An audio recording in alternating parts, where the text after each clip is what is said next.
Hi guys, this is a little follow-on from yesterday's video where I was testing some cheap electric motors to see whether they had enough power to lift themselves off the ground, helicopter fashion. I think one of the issues is I probably don't have the right sort of propellers anyway, and I couldn't get these motors to move at all. They just didn't want to get off the ground. The little one here that I've now stuck on top of this little polystyrene rocket shaped thing, that one did lift off the ground when we gave it 9 volts. Normally it'd only be running on 1.5 volts, but it did lift up quite nicely on 9 volts.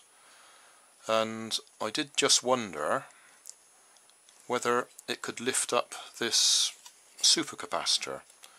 That's only 2.7 volts, and obviously there's a bit of weight involved there as well.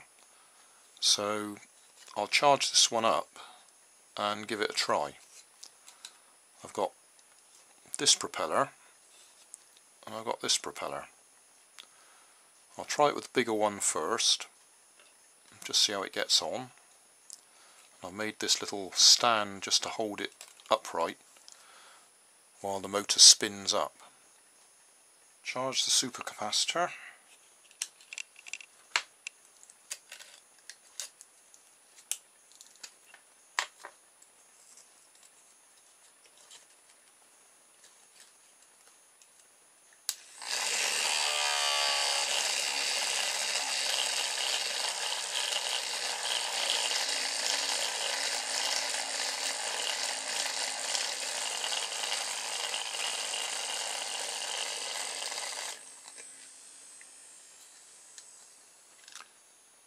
Well, that didn't have enough power to lift itself off the ground.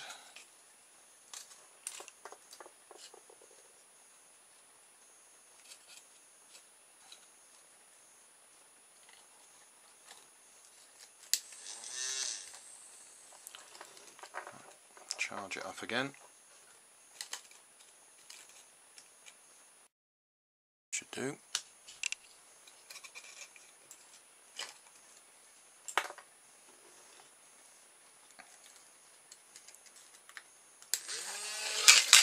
Yep, that lifted. Obviously it flew off at an angle, but I've made no attempt to actually make this aerodynamic or balanced or anything. I just wanted to see if it would lift off the launch pad. I've taken the supercapacitor off and stuck on a tiny LiPo. That's actually the one that's I've taken off my nanocopter because it was no good. It doesn't hold the charge for very long, but it might be just enough to see if we can lift this off the ground.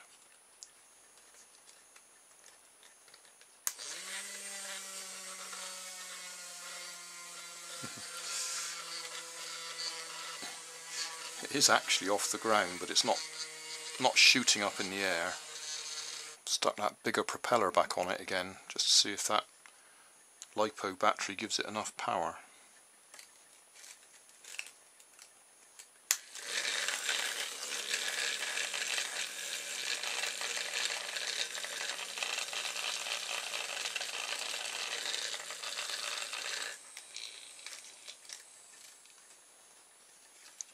And the answer's no. LiPo battery charged. Let's see what happens.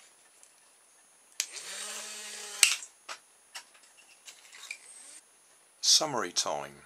Have we learnt anything? I think the first thing we've learnt is I'm not going to be making a helicopter anytime soon using this little electric motor, and absolutely definitely not making one using one of the bigger motors. This just about gets off the ground carrying the weight of either the LiPo battery I've got here or the supercapacitor, but it's got absolutely no stability at all. It just lifts up and falls over. If it's going to be a helicopter, it needs stability. It needs some sort of stabilizers coming out to give it a bit more well, stability. So I think I'm wasting my time here, to be honest. To get it to lift properly, I think we need a bigger propeller, and to turn a bigger propeller we need to put gearing on it, the same as on the nanocopters that I showed you in the previous episode.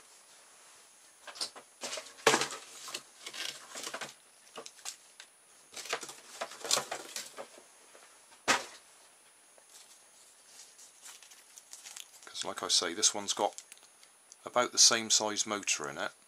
I suspect it's a more powerful motor, but I think if I carefully took this apart, swapped the motor over, then it would turn the bigger propeller. Probably not as well as that one does, but it would turn it. But when you start looking at doing that sort of thing, you say, well, why are you bothering? You've already got the parts here in a working nanocopter. Why would you even bother doing this? Fair enough, that motor's cost me virtually nothing, but to get all the bits to make it work, I'm going to have to start spending money. So, like I say, I don't think I'll be making a nanocopter or any sort of helicopter from recycled material anytime soon. There just isn't the power available. On top of that, you need some sort of stabilisation system. I mean, these have got the stabiliser on top, whatever you call it. Other ones have actually got built-in gyro stabilisation as well. So, if you want a helicopter, buy a kit. Don't try and make it unless you're really, really dedicated.